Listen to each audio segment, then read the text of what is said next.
संतांचे म्हणजे महिला संतांचे अभंग घेतले जात नाही. कारण अचानकपणे आपण ते ठरवलं, काल ठरलं आणि आज मी तो अभंग प्रस्तुत केला आणि लगेच तुम्ही इतकी सुंदर चाल दिली. खरोखरच अप्रतिम वादन आहे. यावर्षी मला ते वेगळे महाराज आहेत आपले वादन, मागच्या वर्षी वेगळे होते. चालेल चालेल, फार अतिशय सुंदर. कारण हे केलं गेलं पाहिजे.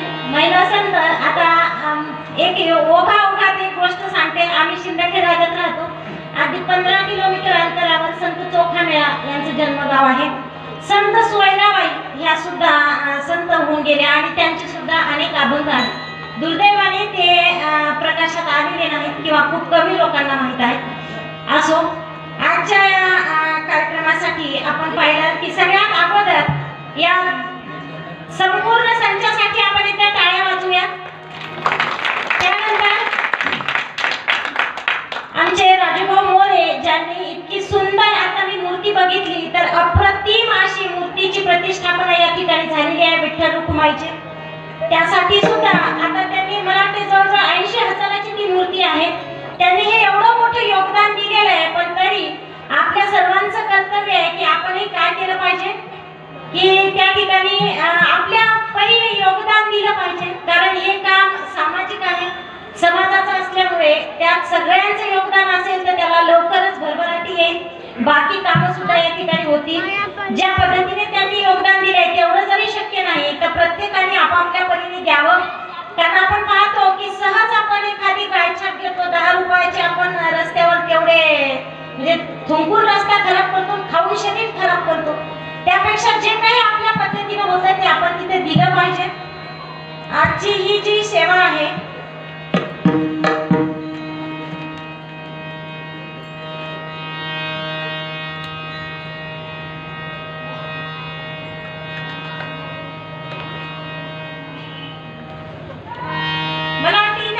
पण दररोजचे सुरू झालेले आहे. शिवाजी भाऊ नरके आणि पोपटभाऊ रसाळ हे आजच्या अन्नदाते आहेत आजच्या कार्यक्रमाचे. त्यानंतर महाप्रसादाचे गणेश बाबूराव लहाने. तसं पाहिलं तर प्रत्येकाचंच योगदान इथं आहे. तेव्हाच हा सप्ताह जवळजवळ मला वाटते याला 30 वर्ष होत आहेत. आता खूप जुना आहे आणि अनेक वर्षापासून या ठिकाणी चालू आहे. आपल्याला माहिती आहे की शहरामध्ये लोक आज खूप व्यस्त आहेत, पण अशा परिस्थितीत सुद्धा तुम्ही या ठिकाणी वेळ काढता आणि विशेष म्हणजे तरुण मंडळी खूप आहे या ठिकाणी. आपण बघितलं तर इथलं जे मंडळ आहे किंवा व्यवस्थापन आहे त्यामध्ये 25 ते 30 वर्ष वयोगटातले बरेच मुलं आहेत. तर हा जो सहभाग आहे तो अतिशय महत्त्वाचा आहे. त्यानंतर आजच्या अभंगाकडे आपण वळूया. जनाई म्हणतात की डोईचा पदर आला खांद्यावरी, भरड्या बाजारी जाईन मी, हाती घेईन टाळ खांद्यावरी विना, आता मज मना कोण करी, पंढरीच्या पेठे मांडिये पाल, मनगटावरी तेल घाला कुणी, जनी म्हणे देवा झाले मी येसवा, निघाले केशवा घर तुझे. विठ्ठल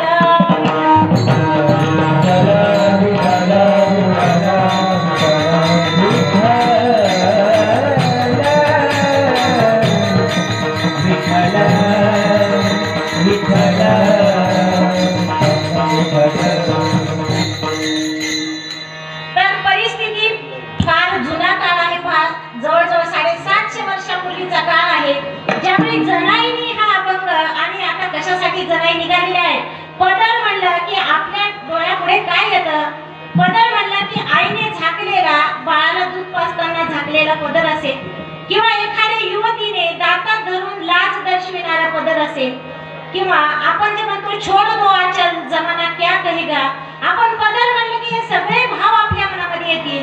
पण या ठिकाणी हा जो पदर आहे तो आपला साधा सुधा पदर नाहीये, तर 750 वर्षापूर्वी ज्या जनाईने आपल्या सगळ्या महिलांना अधिकार मिळवून दिले हे त्या जनाईचा पदर आहे. आणि तो पदर, त्या पदराचा उल्लेख या जनाईने कशासाठी केलेला आहे की डोईचा पदर आला खांद्यावरी आणि मी कुठे जाणार आहे आता. हा पदर जो केलेला काय केलेला आहे? खांद्यावर घेतलेला आहे. म्हणजे जर का कोणी मला आडवा आला तर त्याला मी धडा शिकवणार आहे. आणि अशा पद्धतीचा हा अभंग आहे. एक प्रकारची बंडखोरी आहे या ठिकाणी की जनाईने प्रस्थापित व्यवस्थेला प्रश्न विचारलेला आहे की तुम्ही जर मला आडवे येणार असाल तर मी काय करणार आहे? तुमच्या सगळ्यांचा सामना करणार आहे. मी हातात टाळ आणि विना घेऊन निघालेली आहे. तर मग तुम्ही तर मला मना करायलाच नाही पाहिजे, मला विरोध करायला नाही पाहिजे. की मी काय केलंय, मी हे सुरू केलेलं आहे नवीनच काहीतरी, मी समाजामध्ये जाते, डोक्यावरचा पदर खांद्यावर घेतलाय आणि प्रबोधन करायला निघालेली आहे, टाळ आहे विनय.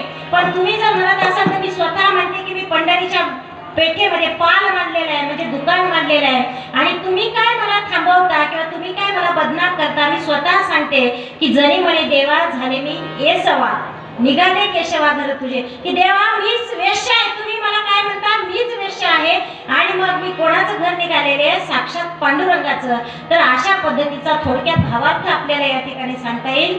आणि आजच्या कीर्तन रूपी सेवेला इथे आपण सुरुवात करूया. पांडुरंगा करू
महिलांना त्यांचे अधिकार मिळवून देण्यासाठी, महिला कुठेच कमी नाहीत हे दर्शवून देण्यासाठी, आणि स्वतः त्याची सुरुवात केलेली आहे.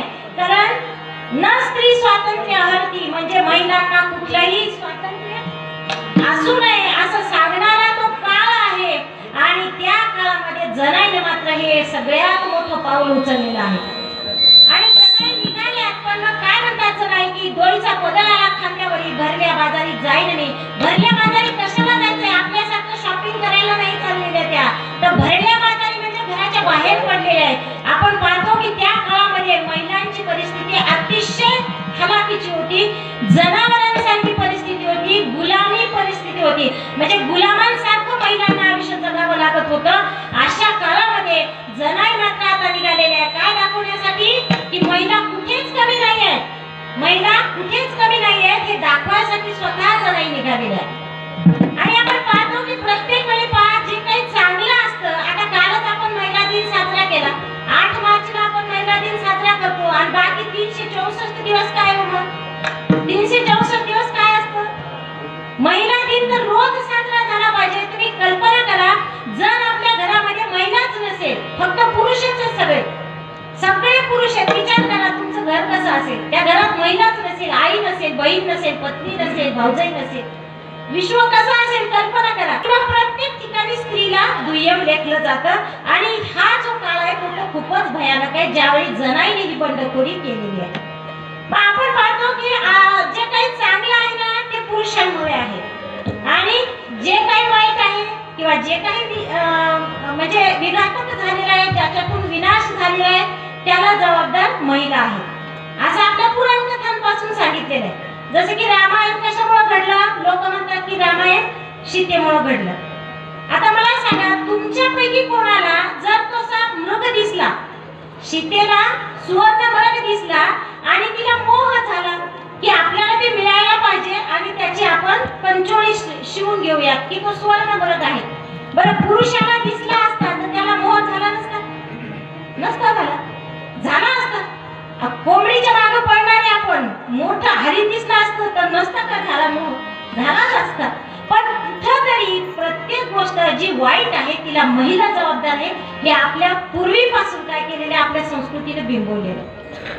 साधी गोष्ट आहे, वाल्या कोळी नावाचा एक हे ददामुडेखोर होता समजा, आणि तो काय करायचा की जुन्या काळामध्ये वाटसरू पायी प्रवास करायचे, आणि मग पायी प्रवास करणाऱ्यांना तो लुटायचा, लुटमार करायचा, अक्षरशः कधी कधी जीवे मारायचा लोकांना, आणि त्यांच्याकडे जे काही आहे ते घेऊन टाकायचा, आणि त्यानंतर त्या सगळ्या कामावर स्वतःची उपजीविका करायचा. आणि मग त्यांनी एक वेळ असाच तो तिथे बसलेला आणि त्या जंगलातून जात होते. मग नारद मुनी चाललेले नारायण नारायण त्या जंगलातून. वाल्या कोळ्याने बघितलं आणि त्यांना लगेच अडवल्यानंतर त्यांना म्हणे दे तुझ्याजवळ काय काय आहे. मग आता हे तर म्हणे की माझ्याजवळ तर काय नाही बाबा, मी तर मुनी आहे, म्हणे मी ऋषी आहे, माझ्याजवळ काय असणार आहे. पण तू हे का करतोस. त्यांनी वाल्या कोळ्याला विचारलं की तू हे का करतो, का लुटमार करतो. मग तो म्हणला की मला माझे लेकर बाळ जगवावे लागतात, माझा हा व्यवसाय आहे.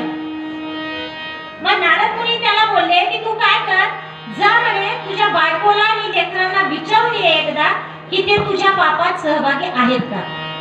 मग हा गेला. तो म्हणला नाही नाही नक्कीच, कारण मी हे लेकरांसाठीच करतो, मी हे बायकोसाठीच करतो, घरासाठी करतो, ते माझ्या पापात वाटेकरी आहेतच.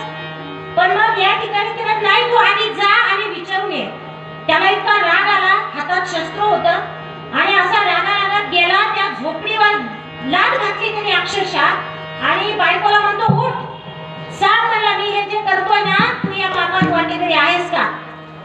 ती बाई इतकी हुशार होती, ती म्हणली असं कसं काय, कारण मी पत्नी आहे, मी तुमची धर्मपत्नी आहे, अर्धांगिनी आहे, तुम्ही जे काय करता ते तुमचं काम आहे, पण माझं काम काय आहे, कुटुंबाचं पालन पोषण करणं, तुम्हाला खाऊ घालणं, ते मी व्यवस्थित करते. पण तुम्ही जी उपजीविका करता तर ते तुम्ही लुटमार करून आणता का कोणाचं हाणून मारून आणता, याच्याशी मला काहीही घेणं देणं नाही, तुमच्या पापात मी वाटेकरी नाही. खाडखंडोळे उघडले वाल्या कोळ्याचे, कारण त्याला वाटलं बापरे हे तर वेगळंच झालं. पळत आला आणि नारद मुनीला सगळं सांगितलं त्यांनी आणि तिथून वाल्याचा वाल्मिकी झाला. मग आता मला एक सांगा, वाल्याचा वाल्मिकी कोणामुळे झाला. त्याच्या बायकोमुळे झाला. कारण ती जर बाई घाबरली असती आणि ती काय म्हणली असती की हो हो नाहीतर काय तुम्ही लुटून आणा, मारून आणा, पण आणा आपण करून खाऊ. ती बाई इतकी हुशार होती, तुम्हाला सांगते त्या बाईने सांगितलं की नाही मी तुमच्या पापात वाटेकरी नाही. कारण पैसा कोणत्या मार्गाने आपल्या घरात येतो याच्यामध्ये महिलेचं सुद्धा खूप मोठा प्रभाव असतो, खूप मोठं काम असतं त्या व्यक्तीला सांभाळण्याचं. कारण वाईट मार्गाने कमवलेला पैसा तुम्हाला सांगते कधीही सुख देत नाही. पैसा येईल तुमच्याकडे, लवकर येईल, लवकर श्रीमंत होण्याचे आजकाल खूप मार्ग आहेत. चटकन पैसा मिळावा, सगळ्यांना वाटतं कमी श्रमामध्ये मिळावा, पण या ठिकाणी अशा पद्धतीच्या महिला जर असतील तर नक्कीच काय होऊ शकतं, त्या घराला सुद्धा योग्य असं वळण लागू शकतं. पण आपल्याकडे आजही काय म्हणलं जातं की वाल्याचा वाल्मिकी कोणामुळे झाला, नारद मुनीमुळे झाला म्हणतात लोक, नारदामुळे झाला म्हणतात. पण प्रत्यक्षात गोष्ट काय आहे की जर वाल्याचा वाल्मिकी कोणामुळे झाला असेल तर तो त्याच्या बायकोमुळे झाला. विठ्ठल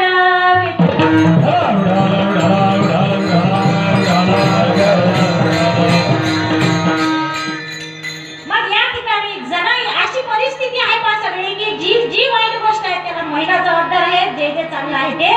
किंवा आपल्याकडे बऱ्याच पुराण कथांमध्ये सांगितलेलं की महिला हे नरकाचं द्वार आहे. महिला म्हणजे काय, नरकाचं द्वारच आहे. त्यांना कसले अधिकार असले नाही पाहिजे, त्यांनी म्हणजे अगदी फक्त सेवा केली पाहिजे पुरुषांची, एवढंच काही सांगितलं जातं.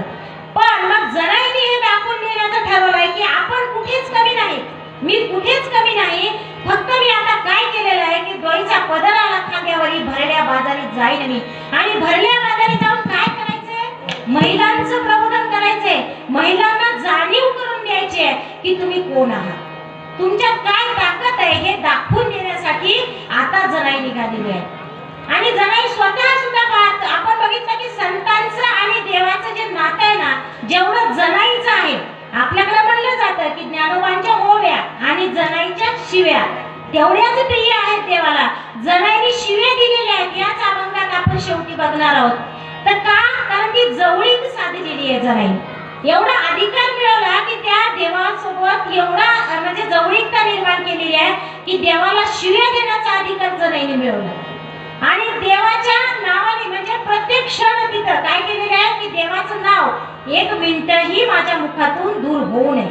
कारण आपण पाहतो संत जनाबाई ह्या नामदेवरायांच्या घरच्या दासी होत्या आणि नामदेवरायांचं घर इतकं मोठं होतं, एकत्र कुटुंब पद्धती होती, 14 लोक त्या घरामध्ये होते, एकूण 14 लोक. आणि मग ते ठिकाणी दळण कांडण खूप काम असायचे आणि बाकी महिलांना नवल वाटायचं की हे जनाईचं काम एवढ्या लवकर का होतं. कारण जनाईला काय करावं लागत होतं, देव गौऱ्या वेचू लागत होता. आणि यातून काय दिसून येतं मग की देव कोणाच्या बाजूने असतो? श्रमकर्त्यांच्या बाजूने असतो. देव कष्टकर्त्यांच्या बाजूने असतो. देव जनाईच्या सोबत का दळू लागतो? कारण तो कष्टकर्त्याच्या बाजूने. आपणही म्हणतो ना, दे रे हानी पलंगावरी. असं होत नसतं, असं खरंच होत नसतं. देव कोणाच्या पाठीशी असतो? जो कष्ट करतो, जो श्रम करतो. आणि मग जनाईचं सुद्धा आपण पाहतो की दळण जे आहे ते इतर महिलांपेक्षा लवकर होतं. जनाई करीते हरी भजन, जनाई करीते हरी भजन, दळीत से देवाची नंदना, देवाची नंदना, जनाई करीते हरी भजन. तर जनाईचं काम आपण पाहतो ही बाकी महिलांच्या कितीतरी पटीने होतं. कारण जनाईला देव मदत करू लागतो, देव दळण दळतो. आणि मग जनाई ज्यावेळी म्हणतात की आता मी कशासाठी बाजारात जाणार आहे, तर महिलांना जाणीव करून देण्यासाठी. आणि जनाई जेव्हा घराच्या बाहेर पडली, तो काळ इतका भयानक आहे. मी तुम्हाला पुन्हा सांगते, एक उदाहरण आहे की आपल्याकडे महिला सती जायच्या पूर्वीच्या काळी. म्हणजे धर्मातच तसं लिहिलेलं होतं. आपण पाहतो की आपल्याला जरी माहित असेल किंवा नसेल, एक लॉर्ड बेंटिंग नावाचे इंग्रज अधिकारी होते. त्या काळामध्ये सती प्रथा बंद झाली, नाहीतर अक्षरशः जिवंत बाईला जाळल्या जात होतं. राजाराम मोहन राय त्यांच्या भाऊजाई वारल्या आणि भाऊ वारले त्यांचे, माफ करा, भाऊ वारले. आणि त्यांची जी भाऊजाई होती ती अगदी त्यांच्यापेक्षाही वयाने लहान. आणि त्यांच्यापेक्षा वयाने लहान असलेली ती जी भाऊजाई आहे ती आता सती जाणार होती. मग त्यांना एवढं वाईट वाटलं की एवढीशी मुलगी आणि आता हे काय करणार आहे, तिला जिवंत जाळणार आहेत. मग त्यांनी ती तयारी सुरू केली. तर राजाराम मोहन राय यांच्या डोक्यावर एवढा परिणाम झाला त्या गोष्टीचा की ते म्हणले हे काय, म्हणजे अक्षरशः तिला, ती जेव्हा किंचाळत होती तर मोठमोठ्याने ढोल वाजवले जात होते, त्याचा अतिच्या ओरडण्याचा आवाज येऊ नये म्हणून. आणि काही लोक ती जेव्हा बाहेर पडायचा प्रयत्न करत होती तिला बांबूने आत ढकलत होते. आणि याचा एवढा मोठा परिणाम झाला. आणि त्या ठिकाणी राजाराम मोहन राय हे लॉर्ड बेंटिंग या अधिकाऱ्याकडे गेले. आणि मग त्यांनी त्यांना सगळं सांगितलं. म्हणजे हे असं असं आहे.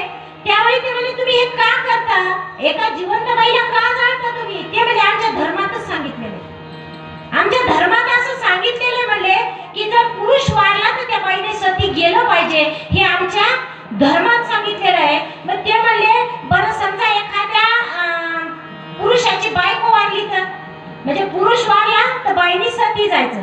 पण एखाद्या माणसाची बायको वारली तर मग त्यांनी काय करायचं? म्हणजे नाही, त्याने एका महिन्याच्या आतच लग्न करायचं दुसरं. म्हणजे माणूस वारला तर बाईने सती जायचं, पण बाई वारली तर त्या माणसानं एका महिन्यात दुसरं लग्न करायचं. अगदी म्हणजे असा कोणता धर्म आहे म्हणजे तुमचा? हे काय पाळता तुम्ही? आणि कोणत्या धर्मात सांगितलंय की बाई जिवंत जाळली पाहिजे? हे कुठला धर्म आहे? आणि त्या काळामध्ये लॉर्ड बेंटिंग या अधिकाऱ्याने सतीची प्रथा बंद केली. आणि त्यावेळी इंग्रजांनी ती प्रथा बंद केली, तसा कायदा आणला आणि त्यानंतर सतीची प्रथा बंद झाली. विठ्ठल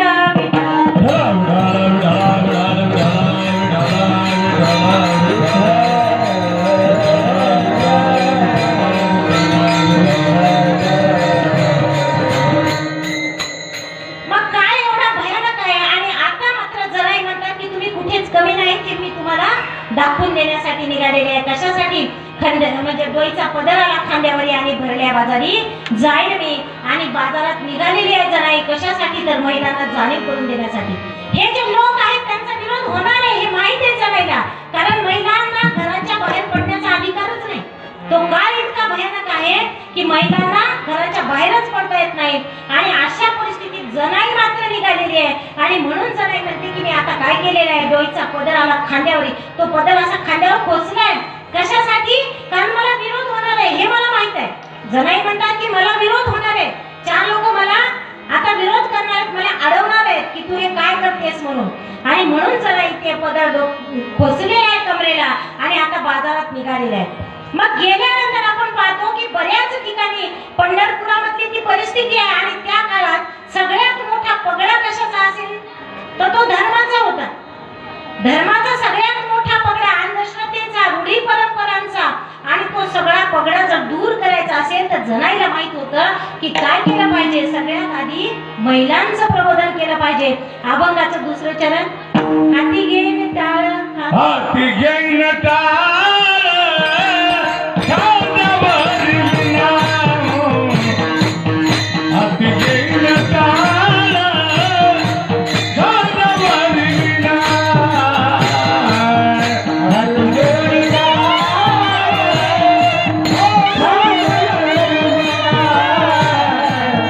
हाती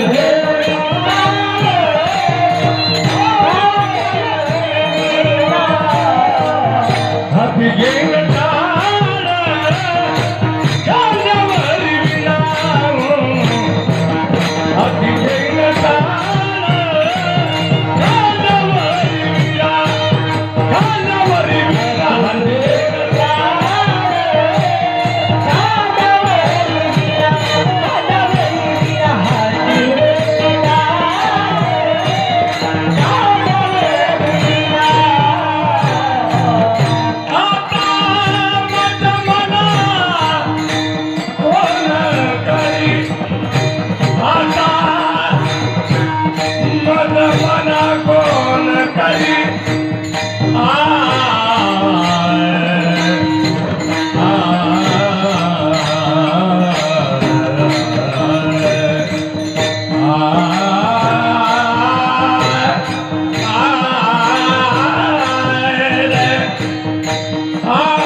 आता हे चरण समजून घेण्यासाठी आपण परत थोडंसं मागे जाऊयात. कारण आपण पाहतो की 12व्या शतकामध्ये भागवत धर्माची स्थापना झाली आणि 12व्या शतकामध्ये टाळ, वीणा ह्या सगळ्या गोष्टी आल्या. तर त्या अगोदरचा काळ जर आपण पाहिला तर का नामदेवरायांना गरज वाटली? भागवत धर्माचा पाया, संप्रदायाचा पाया नामदेवरायांनी घातलेला आहे. पण त्या काळात का नामदेवरायांना असं वाटलं असेल की एखादा वेगळा अजून धर्म असावा, एखादा संप्रदाय असावा? कारण आपण पाहतो त्या काळामध्ये हिंदू धर्म अस्तित्वात होता, त्या काळामध्ये सनातन धर्मही अस्तित्वात होता. पण त्या धर्मामध्ये प्रचंड तफावत होती, प्रचंड जातीयता होती. काही धर्मांना म्हणजे काही जातींना सगळे अधिकार होते आणि तुमच्या आमच्या सारख्यांना कुठलाच अधिकार नव्हता. अक्षरशः मंदिरात जाण्याचा सुद्धा अधिकार नाही. काही अभंगामध्ये पहा, पण काही संतांच्या अभंगामध्ये उल्लेख आहे की वाळवंटी गाऊ आम्ही वाळवंटी नाचू, पायरीशी होऊ दंग गावणी अभंग, म्हणजे पायरीचा किंवा वाळवंटाचाच उल्लेख आलेला आहे. याचा अर्थ काही संतांना तिथपर्यंत जाण्याची, मंदिरामध्ये जाण्याची सुद्धा परवानगी नव्हती. मग नामदेवरायांनी असा विचार केला की एखादा असा संप्रदाय असावा, एखादा असा धर्म असावा ज्याच्यामध्ये सगळ्यांना भक्ती करण्याचा अधिकार मिळाला पाहिजे. आणि म्हणून मग त्यावेळी नामदेवरायांनी भागवत धर्माची स्थापना केली. आणि यारे यारे लहान थोर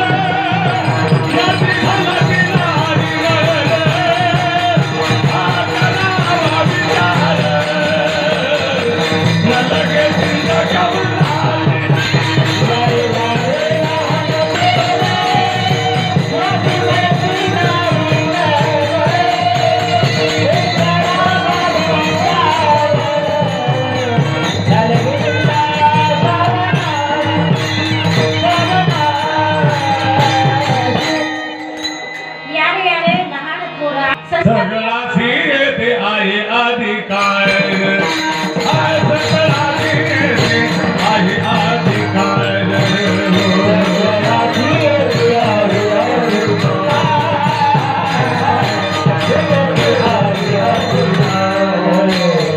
कलयुगी उद्धार हरिचा नाद कलयुगी उद्धार हरिचा नाद सगळाशी येते आहे अधिकार हाय सगळाशी येते आहे अधिकार सगळाशी येते आहे अधिकार सगळाशी येते आहे अधिकार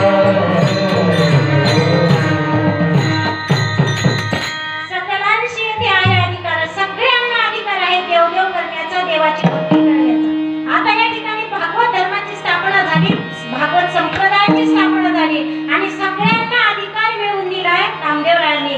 कारण यापूर्वीची परिस्थिती वेगळी होती. यज्ञ संस्कृती अस्तित्वात होती आणि प्रचंड लूट होती त्याच्यामध्ये.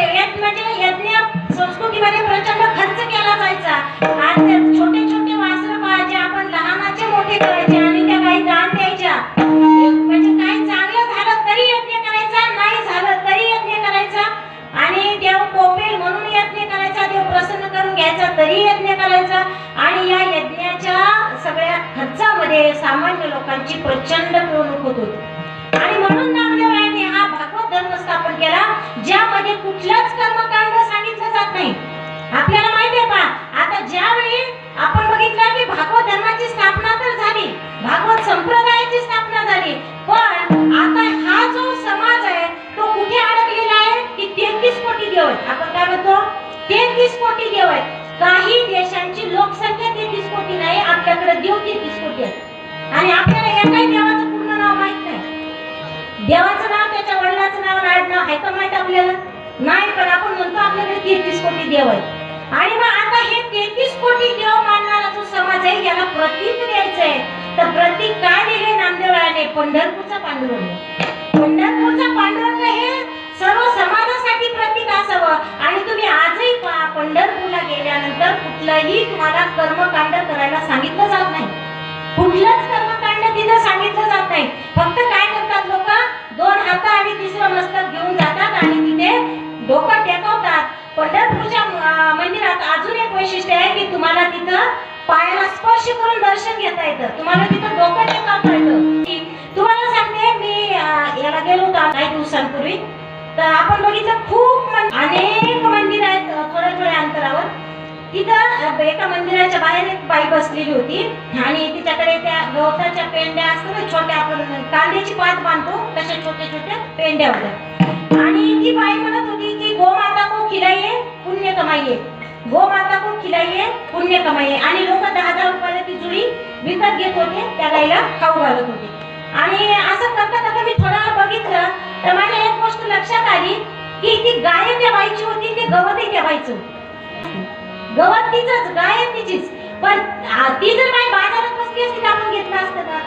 नसतं घेतलं. पण ती देवाच्या दारात होती म्हणून आपण काय केलं की आपण ते विकत घेत होतो. आणि आपण इतके भोळे हो, आपली काय भावना की 10 रुपयात पुण्य मिळाले म्हणून आपण ते 10-10 रुपये द्यायलो. पण त्या बाईने त्याचा व्यवसाय केला आणि तिने गाय चालली, पैसे कमविले. मग हे सगळं होत असताना आता मात्र नामदेवराय म्हणतात किंवा या समाजाला कशाची गरज आहे, तर या समाजाला या सगळ्यातून मुक्त करण्याची आणि एक प्रतीक देण्याची. आणि ते प्रतीक सुद्धा काय दिलंय मग? पंढरपूरचा पांडुरंग. तुम्ही पहा, त्या देवाचं जर तुम्ही निरीक्षण केलं तर त्या देवाच्या हातामध्ये शस्त्र नाही. पंढरपूरचा पांडुरंग असा देव आहे ज्याच्या हातामध्ये शस्त्र नाही, ज्याला 4 हात किंवा 3 तोंड नाहीत. अतिशय साधा सरळ, ज्याला आपण म्हणतो राजस सुकुमार. जस सुकुमार मदनाचा पुतळा, राजस सुकुमार मदनाचा पुतळा, राजस सुकुमार मदनाचा पुतळा, राजस सुकुमार मदनाचा पुतळा. रविशशी कळा बोली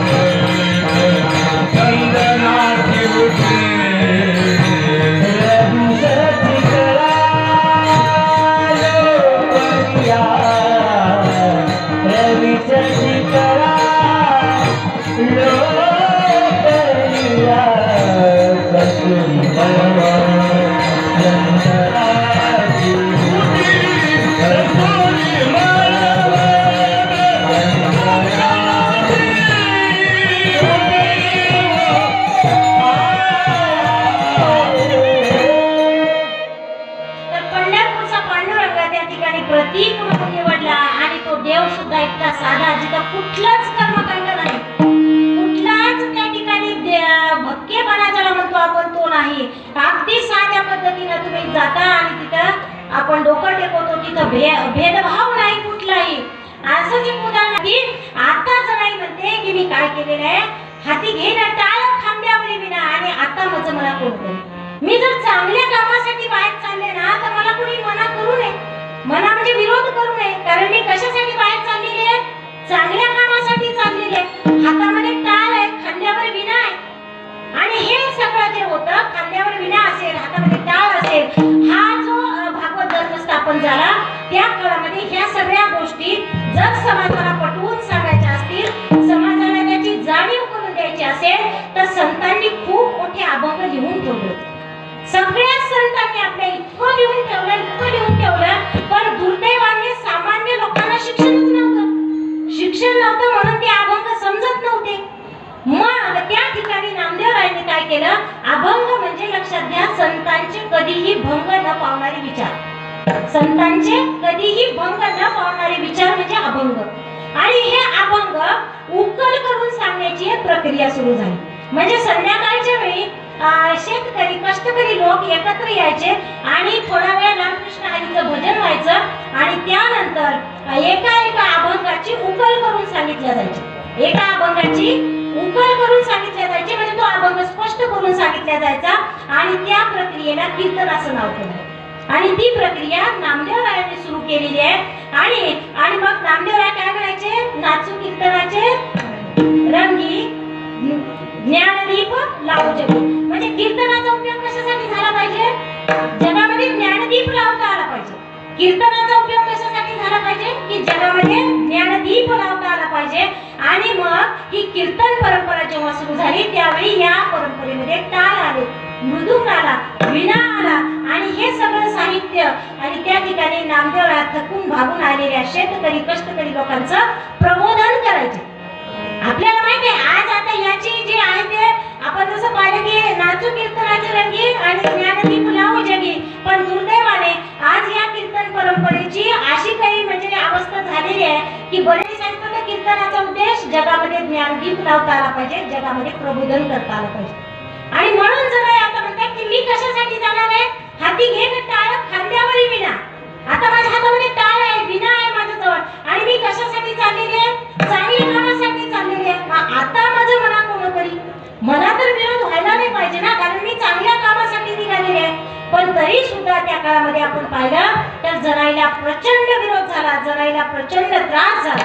एकट्या जनाईलाच नाही तर सगळ्याच संतांना, जेवढे संत महाराष्ट्रामध्ये होऊन गेले सगळ्या संतांना समाजाने त्रासच दिलेला, शेवटपर्यंत त्रास दिला. आणि समाजात संतांनी मात्र काय केलंय, समाजासाठी आयुष्य झिजवलंय त्यांनी.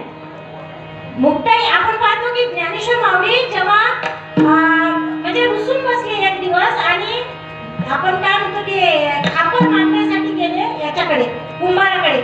आपल्याला तो इतिहास माहित आहे की त्यांना संन्यासाची मुलं म्हणून हिणवलं जायचं आणि मग संन्यासाची मुलं की यांच्याशी संबंध तोडला, ते गावाच्या बाहेर राहायचे, मधुकरी मागून जगायचे. पण एक दिवस ज्ञानेश्वर माऊलींचा कुणीतरी खूप अपमान केला. मग अपमान केला तर त्यांनी ते ताटीचं दार बंद केलं आणि ते आत बसले. त्यावेळी मुक्ताईनी समज घातलेली आहे त्यांची आणि त्यालाच आपण ताटीचे अभंग म्हणतो. मुक्ताई काय म्हणतात, संत जेणे भावे जग बोलणे सहावे, संत जेणे भावे जग बोलणे सहावे. की माऊली तुम्ही संत आहात, तुम्ही या जगाची माऊली आहात. योगी पावन मनाता, योगी पावन मनाता, योगी पावन मनाता, योगी पावन मनाता, योगी पावन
योगी पावड मनाचा साहे अपराध जनाचा.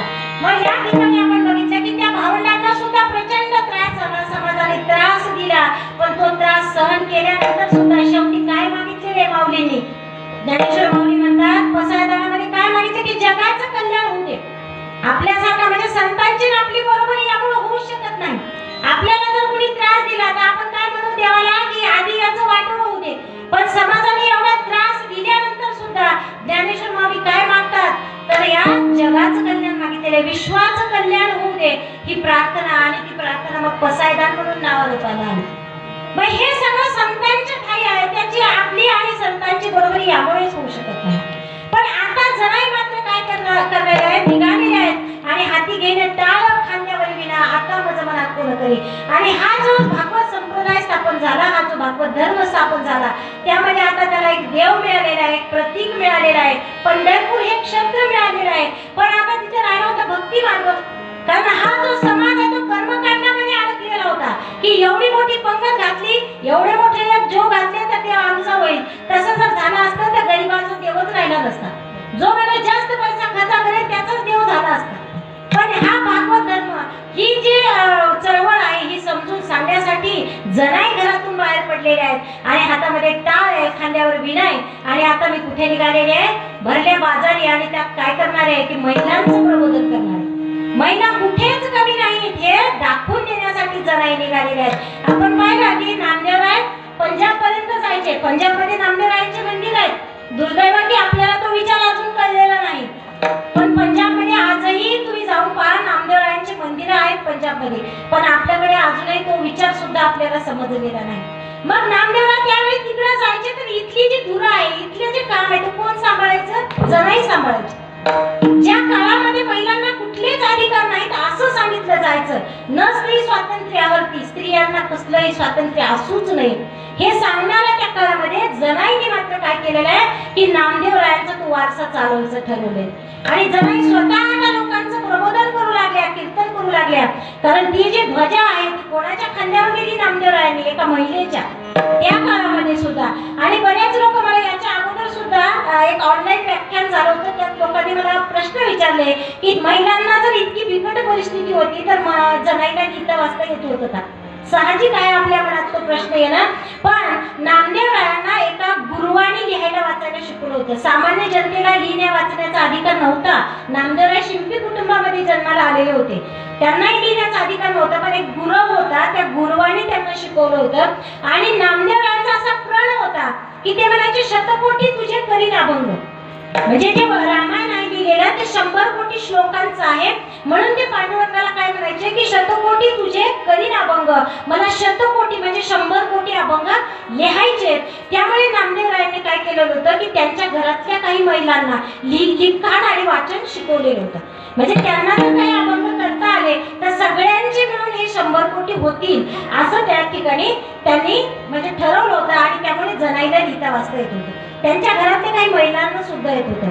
आणि एवढी मोठी संत परंपरा आहे आपली. हे जे सगळे समकालीन संत होते त्यामध्ये मग नामदेवराय आहेत, संत नरहरी सोनार आहेत, संत गोरा काका कुंभार आहेत, त्याच्यानंतर संत सावतामाई आहेत. हे सगळे संत जनाई, मुक्ताई, ज्ञानेश्वर माऊली आणि भावंड ह्या सगळ्या संतांनी काय केलं त्या ठिकाणी की त्या भागवत संप्रदायाची स्थापना केली. पण या इतके जे अभंग आहेत तुम्हाला सांगते लाखोच्या संख्येने अभंग आहेत, लाखोच्या. तुम्ही मला असा एक अभंग दाखवा ज्याच्यामध्ये संतांनी सांगितले की देवाला दक्षिणा लागते, देवाला पैसा लागतो, दक्षिणा लागते, असं कुठंच नाही सांगितलेलं. आपल्या संतांनी ते सांगितलेलंच नाही. मग भक्ती मार्ग इतका सोपा सांगितलेला आहे की भक्ती करायची म्हणजे काय करायचं? देवाचं नाव घ्यायचं फक्त. आणि नाव घेताना सुद्धा काय असलं पाहिजे? आपला भाव शुद्ध असला पाहिजे. नाहीतर आपण काय म्हणतो? मनी नाही, मनी नाही भाव मनी देवा मला, मनी नाही भाव मनी देवा मला, देवा शांत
तुकडोजीला म्हणतात की अहंकार गेल्याविना अनुभव नाही.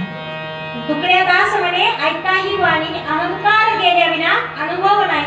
म्हणजे जोपर्यंत तुमच्यातला अहंकार जाणार नाही तोपर्यंत देव तुमचा होणे नाही.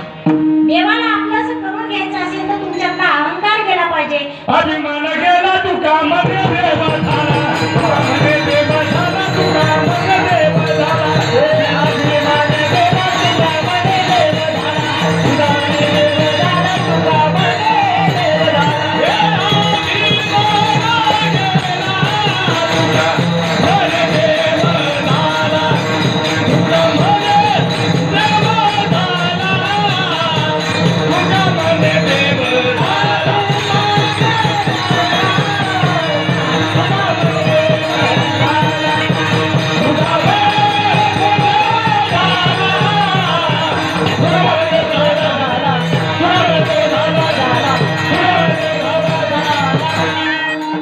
अभिमान जर केला तुमच्यातला तर तुम्ही स्वतःच देव आहात असं तुकोबाराय सुद्धा म्हणतात.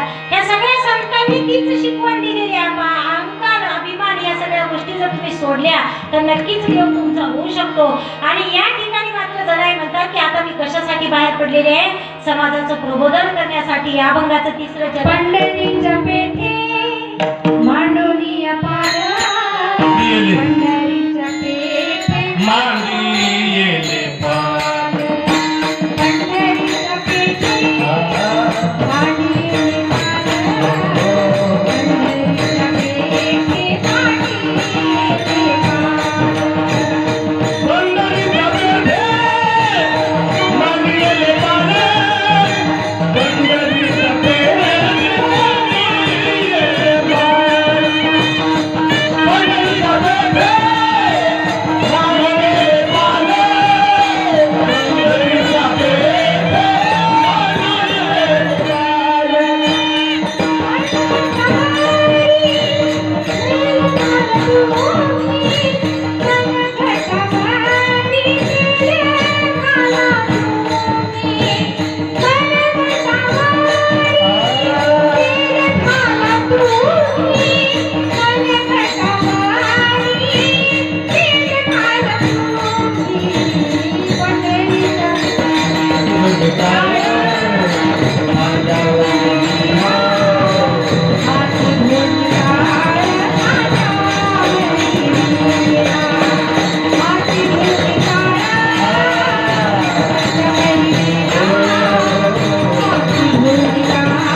पंढरीच्या पेठे मांडियेले पाल, मनगटावरी येणं घाला कुणी. जनाईचा जन्म हा गंगाखेडचा आहे, परभणी जिल्ह्यातली भाषा आहे. त्या म्हणतात की मी तर पाल मांडून बसलेले आहे. म्हणजे दुकान मांडलंय मी कुठे, पंढरपुरामध्ये. आणि मनगटावर तेल घालणे म्हणजे बोंबलणे म्हणतो आपण त्याला. आपल्या भाषेत आपण बोंबलणे म्हणतो. तर मनगटावरी तेल घाला तुम्ही. तुम्हाला काय बोंबलायचं ते बोंबला, मी माझं काम थांबवणार नाही. जनाई काय म्हणते की मी पंढरीच्या पेठे मांडियेले पाल, मनगटावरी तेल घाला कुणी. तुम्हाला काय बोंबलायचं ते बोंबला, माझं काम मी थांबवणार नाही. कारण मी आता काय केलेलं आहे, दुकानच मांडून बसलेले आहे पंढरपुरात. आणि हे दुकान कशाचं आहे, हे दुकान प्रबोधनाचं आहे, हे दुकान जागृतीचं आहे. समाजामध्ये जागृती झाली पाहिजे, समाजामध्ये प्रबोधन झालं पाहिजे, यासाठी जनाई दुकान मांडून बसलेले आहे. पण मग हे कशासाठी त्यांनी पुढचा जे चरण जोडले त्याला की मनगटावरी तेल घाला. कारण त्यांना विरोध करणारे होते ना, त्यांच्यावर बोंबलणारे होतेच. म्हणून त्या म्हणतात की खुशाल बोंबला, तुम्हाला काय बोंबलायचं ते बोंबला, मी माझं काम थांबवणारच नाही. आणि हे काम कशाचं आहे, जागृतीचं आहे. पण तुमच्या एक गोष्ट लक्षात आली असेल, ज्यावेळी ते अशा पद्धतीने समाजाचं प्रबोधन करीत आहेत त्यावेळी काही लोक आहेत, वारीची वेळ येईल ना, जर लोक असे हुशार होऊ लागले तर. असे आपल्यामध्ये बरेच लोक असतात पहा, गंध टिळे लावतात. आपण गावात उदाहरण पाहतो, गळ्यामध्ये तुळशीच्या माळा घालतात लोक, व्याजाने पैसे वाटतात, आपल्यातच असतात. आपल्याकडे पूर्वीचेच उदाहरण आहे. मग आता मात्र जनाई म्हणते की मी जर अशी दुकान मांडून बसलेली आहे, तुम्हाला काय बोंबलायचं तर बोंबला. आणि हे बोंबलणारे म्हणजे कोणते लोक आहेत, तर ज्यांचं याच्यामध्ये नुकसान होतं, ज्यांचं हित या ठिकाणी दुखावलं जातं, यांचं काहीतरी आर्थिक नुकसान होतं. आणि जर जनाई अशा पद्धतीने काम करत असेल तर मात्र आपलं काय होईल, ही भावना आता त्या सगळ्यांमध्ये आहे. आणि त्यांना उत्तर म्हणून जनाई म्हणते बाकी तुम्ही मनगटावर तेल घाला, तुम्ही मनगटावर तेल घालून बोंबलले तरी चालतं, मला फरक पडत नाही, मी माझं काम थांबवणार नाही. आजही आपण पाहतो का आपल्या संतांनी काय सांगितलंय की कष्टाशिवाय पर्याय नाही. आपल्या संतांनी सांगितलं की कष्टच करावे लागतील तुम्हाला, पैसा असा येणेच नाही. प्रभू रामचंद्र आणि सीतामाई आपल्याला माहित आहे ती कथा सुद्धा की सगळे वनवासाला चालले होते. वनवासाला गेले आणि बराच अंतर चालत गेल्यानंतर त्यांच्या असं लक्षात आलं की आता खूप अंधार पडत आलेला आहे, आपण इथेच आजचा मुक्काम करूया. आणि मग तिथे वनदेवी प्रकट झाली. आणि वनदेवी प्रकट झाली, ती म्हणली की मी तुमची काय सेवा करू. तर प्रभू रामचंद्रांनी सांगितलं की मी ज्या रस्त्याने आलोय ना, तर त्या रस्त्यावरचे काटे तेवढे साफ करा, तो रस्ता स्वच्छ करून घ्या. मग तिला नवल वाटलं की आता का बरं सांगताय ते, तुम्ही तर त्या रस्त्याने आले, मग आता का रस्ता साफ करायला सांगताय. तर ते प्रभू रामचंद्रांनी सांगितलंय की माझा भाऊ भरत मला शोधत शोधत येणार आहे आणि भरताच्या पायात काटाने मोडला पाहिजे, भरताच्या पायात काटाने मोडला पाहिजे, यासाठी तो रस्ता साफ करून घ्या. तुम्ही आता इथं रोज कोणती कथा ऐकत आहे, भागवत काय आपलं पुराण आहे वाटतं, हा शिवपुराण. आता या किती 27-28 वर्ष आहे मला वाटते. आता दरवर्षी सप्ताह होतो, दरवर्षी कथा लावली जाते, पण त्यातून आपण काय शिकतो हे सुद्धा खूप महत्वाचं आहे ना.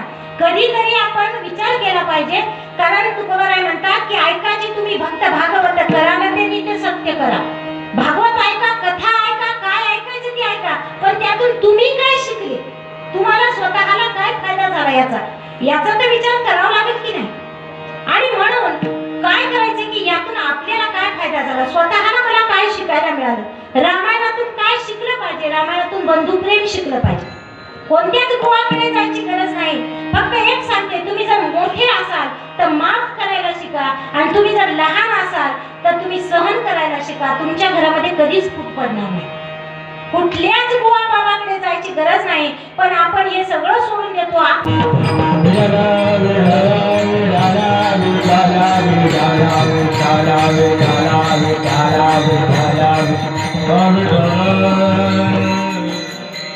जनाई म्हणते की आता मी काय केलेलं आहे, पंढरीच्या पेटी मांडी येणे पार मनगटावर केलं घाला म्हणे की तुम्हाला काय बोलायचं ते बोला, मी माझं काम थांबवणार नाही. आणि काम कशाचं आहे तर महिलांमध्ये प्रबोधन करायचं आहे, समाजामध्ये प्रबोधन करायचं आहे, समाजाला योग्य अशी दिशा द्यायची आहे. आणि त्यासोबत कोण आहे, ही सगळी संत मंडळी आहे, सगळे समकालीन आहेत. तुकोबाराय नंतरचे 16व्या शतकातले, पण ही सगळी समकालीन संत मंडळी आहेत ज्यांनी त्या ठिकाणी भागवत धर्माची स्थापना केली, भागवत संप्रदायाची स्थापना केली. म्हणून आजचा हा दिवस आपण अनुभवतोय. आज हे सगळं काही जे आहे ते त्याचंच हे आहे, फळ आहे, ज्याला म्हणू आपण फलश्रुती आहे की आज आपण सगळे अशा पद्धतीने इथे अखंड हरिनाम सप्ताह करतो. आणि हे सगळे त्या संतांची देण आहे. पण संतांचा विचार मात्र आपल्याला अजूनही कळलेला नाही. संतांचे विचार आपण अजूनही स्वीकारलेले नाहीत. जसं मी रामायणाचं उदाहरण सांगितलं, या ठिकाणी पुराण कथा आहे, शिवपुराण. शिवपुराणातून काय शिकलं पाहिजे. शिवपुराण किती दिवस झालं आपल्याकडे, 5 दिवस झाले चालू आहे. शिवपुराणात म्हणजे जे कोणी वाचक आहेत त्यांनी निदान शेवटच्या दिवशी तरी सांगितलं पाहिजे की या कथेतून आपण काय बोध घेतला पाहिजे. भागवत असेल त्यांनी सांगितलं पाहिजे, रामायण कथा असेल त्यांनी सांगितलं पाहिजे, शिवपुराण कथा असेल त्यांनी पण सांगितलं पाहिजे की या कथेतून आपण काय घेतलं पाहिजे. देवादिदेव महादेव ज्याला म्हणतो आपण, जो देवांचा देव आहे तो महादेव आहे, ज्याच्यामध्ये विष पचवण्याची ताकद आहे. आपण पाहिलं की समुद्र मंथनामध्ये वेगवेगळ्या गोष्टी घेऊन सगळे निघून गेले आणि मग विष बाहेर आलं, तर ते कोणी घ्यायचं आता. तर तशा वेळी महादेव पुढे आले आणि महादेवाने ते प्राशन केलं. विष पचवण्याची ज्या देवामध्ये ताकद आहे तो देव महादेव. त्यानंतर तुम्ही सगळ्या मूर्ती पहा किंवा सगळ्या फोटो वगैरे पहा घरातले, प्रत्येक देवाने आपली पत्नी ही डाव्या उजव्या बाजूला बसवली. कधी पाहिले का लक्ष देऊन त्याच्याकडे? तो फोटो पाहिलाय का महादेव पार्वतीचा फोटो? पार्वती कोणत्या बाजूला आहे, कोणत्या बाजूला आहे? उजव्या बाजूला आहे. आता घरी जाऊन पहा पुन्हा एकदा. तर पार्वती ही उजव्या बाजूला आहे. म्हणजेच काय आहे की महादेवाने तिला मानाचं स्थान दिलेलं आहे, सन्मानाचं स्थान दिलेलं आहे. की ती उजव्या बाजूला बसवलेली आहे, ती कुठल्याच गोष्टीत कमी नाही हे महादेवाने दाखवून दिलेले. तर हे कथेतून आपल्याला सांगितलं गेलं पाहिजे, हे कथेतून शिकलं पाहिजे आपण. आणि आपण बघितलं की मी तो पुराण कथा चालू आहे, शिवपुराण कथा, तर शिव महात्मच सांगितलं गेलं पाहिजे. आणि त्याबद्दल सांगण्यासारखं इतकं काही आहे की हे 6 दिवसच 7 दिवसच नाही, तुम्ही 7 महिने ऐकत असते तरी ते होईल एवढं मोठं आहे. पण या पद्धतीने आता जणाई म्हणते की मी काय केलेलं आहे, पंढरपुरामध्ये दुकान बांधलेली आहे. आणि दुकान कशाची बांधलेली आहे, प्रबोधनाची. ज्यामुळे आता काय झालेलं आहे, इतर लोकांचं मात्र तिथं हित दुखावल्या जात आहे. आणि हे लोक सगळे आता ओरडायला लागलेले आहेत, बोंबलायला लागलेले आहेत. अभंगाच्या शेवटच्या चरणाकडे वळूया. जरी म्हणे देवा झाले मी येसुदेवा, जरी म्हणे देवा झाले मी येसुदेवा, देवा झाले मी येसुदेवा, जरी म्हणे देवा झाले मी जरी म्हणे देवा झाले मी येसुदेवा, जरी म्हणे देवा झाले मी येसुदेवा, जरी म्हणे देवा झाले मी येसुदेवा, जरी म्हणे देवा झाले मी येसुदेवा, आंधी घाले केशवा पाय, घाले केशवा घर तुझे हाती घेईन दार, गाण्या भरी हाती घेईन दार, गाण्या भरी निघाले केशवा घर तुझे, निघाले केशवा घर तुझे, हाती घेईन दार, गाण्या भरी हाती घेईन दार, गाण्या भरी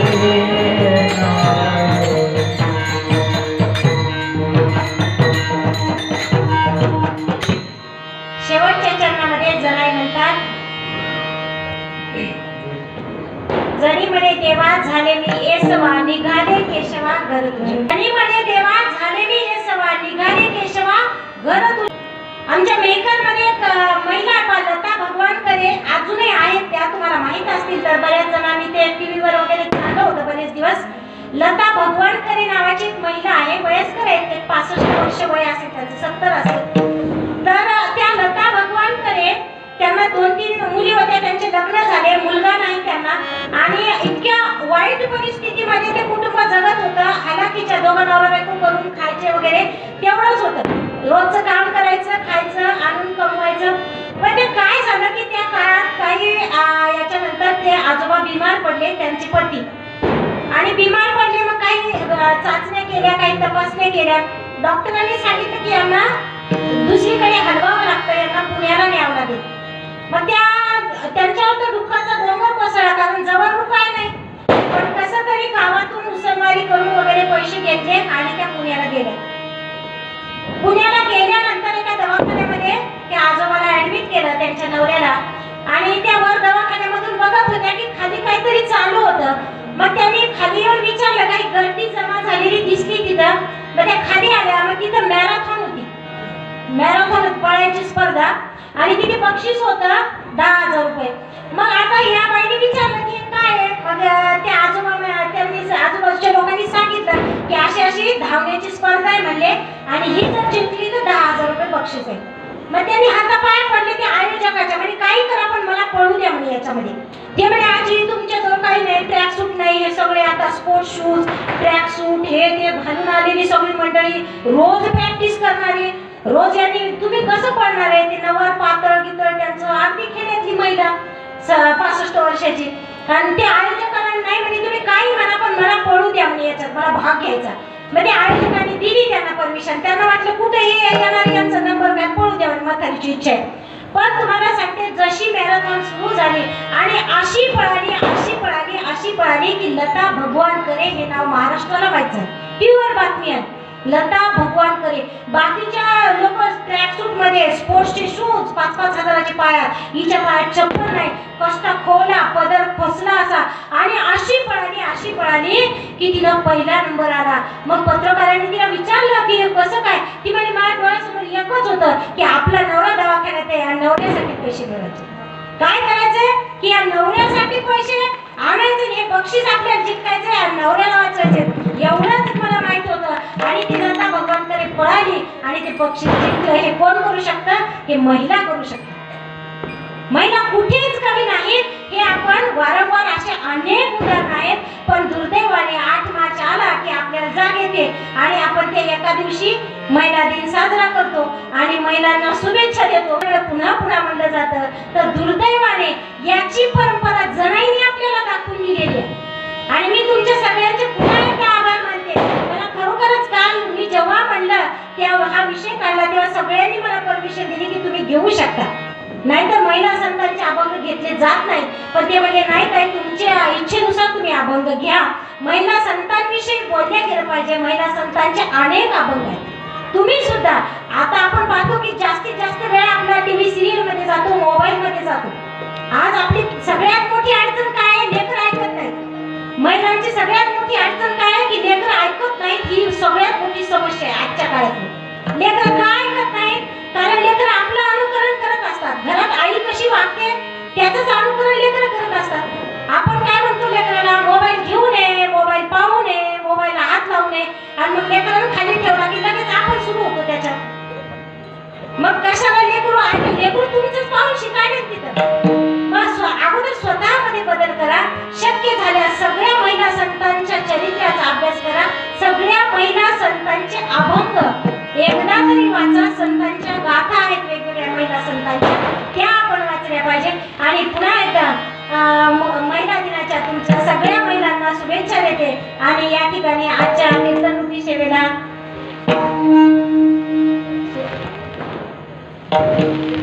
शेवटची जरी म्हणे देवा मेरे घावे केशवा, जरी म्हणे देवा मी झाले देवा, झाले मी देवा, जरी म्हणे देवा झाले मी जरी म्हणे देवा झाले मी देवा, जरी म्हणे देवा झाले मी देवा, जरी म्हणे देवा झाले मी देवा, जरी म्हणे देवा झाले मी देवा. निघाले विठवा घर तुझे, निघाले विठवा घर तुझे, हाती वेल टाळ कानावरी वीणा, हाती वेल टाळ कानावरी वीणा. निघाले केशवा घर तुझे, निघाले केशवा घर तुझे, हाती घेऊन कानावरी वीणा, हाती घेऊन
विधान केशव घर तुझे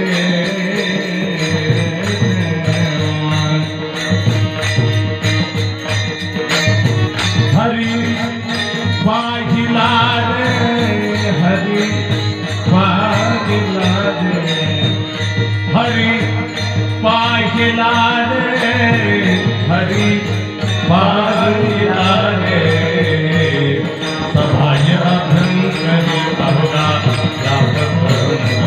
हरी सोनियाचा हरी सोनियाचा अमृता हरी सोनियाचा विघाल केशवा घर तुझे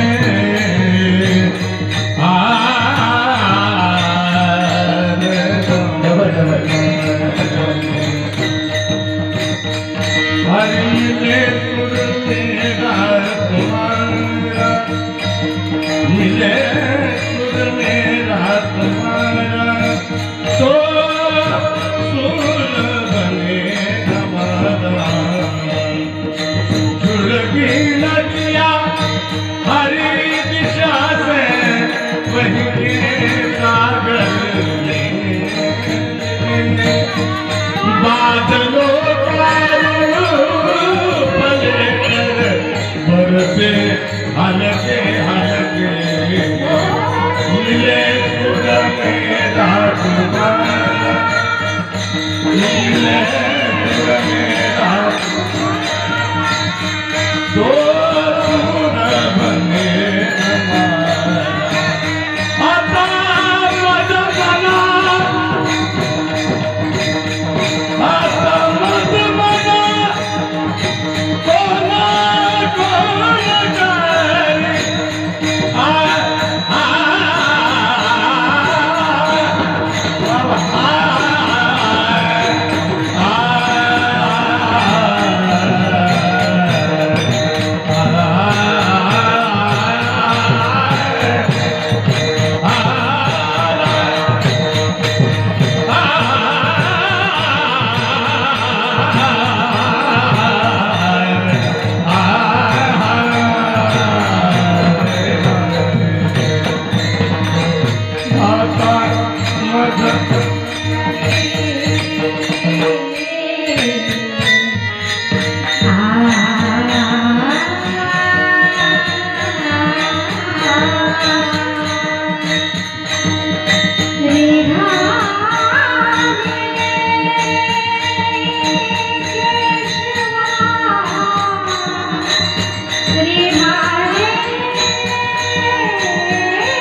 विठ्ठल जय जय विठ्ठल